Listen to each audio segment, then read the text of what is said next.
Robinhood allows extended hours trading, pre-market 7 or 9:30 a.m. ET and after hours 4:08 p.m. ET for eligible stocks and ETFs. No separate global setting is usually required. You enable it per order. Only limit orders are supported during these sessions. No market orders. Open the Robinhood app and go to the stock or ETF's detail page. Tap Trade, buy or sell.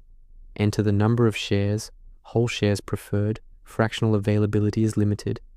Switch the order type to limit, required. Set your limit price. On the trading session screen, select extended hours.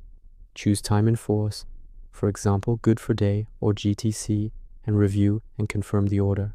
On the website or Robinhood Legend, use the same process in the order ticket. Select limit and extended hours under trading hours.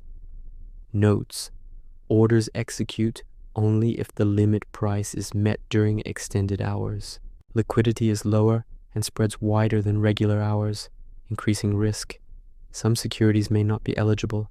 For certain overnight index options, you may see an Enable Extended Hours prompt. Requires options approval.